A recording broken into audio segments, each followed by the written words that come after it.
Today's guide is all about Invisible Woman. The glue of the Fantastic Four likes to provide healing and damage when she's on the battlefield. She's ranked as a 4-star difficulty because of the different moving pieces she has to her kit that allow her to not only help heal her team, but do damage equal to some duelists. This wouldn't be Invisible Woman if she didn't have her passive ability, Covert Advance, that makes her enter an invisible state when she's not in combat and gives her healing over time. This helps you get to positions on the map without being seen, where you can use her normal attack or projection that launches a force field that goes about 30 meters and comes back to her. This can go through allies to heal them or through enemies to deal damage. If your allies are taking too much damage, you can always use her Guardian Shield, which places a shield in front of the chosen ally, which blocks damage and grants healing over time to your teammates near it. And if the enemy happens to go through the shield, they'll be slowed. Keep in mind, the shield only has 300 health. If there's a large group of enemies in front of you, you can use Psionic Vortex, which launches a large vortex that will slowly pull enemies to the center of it and do consistent damage to them while they're inside.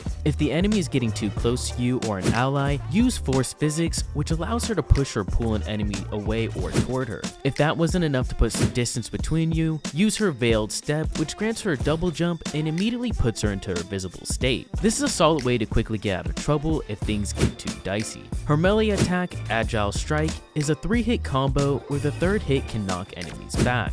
Her ultimate, Invisible Boundary, creates a force field at the chosen area where your allies become invisible and you're granted healing over time. If an enemy happens to walk into the field, they'll be slowed. Now that we've gone through her abilities, here are a few tips and tricks. Doing any action will take her out of her invisibility except reloading. As long as her shield has health, you can place it on any ally whenever you want, and if you remove it yourself with more than half HP, the cooldown will be 3 seconds instead of 6. Positioning will be key with her, as she can do healing and damage at the same time, so you can basically stand behind your teammates and use them as meat shields while you do damage to your opponents. A solid combo you can do is sneak up on someone, then use a normal attack, and then quickly use Force Physics and pull them towards you or push them away, then launch Psionic Vortex at them and finish off with a couple normal attacks. You can always weave in a melee attack in between your normal attacks to do a bit more damage. I hope this video helped you guys out. If you want to see more guides like this, go ahead and subscribe to the channel, and remember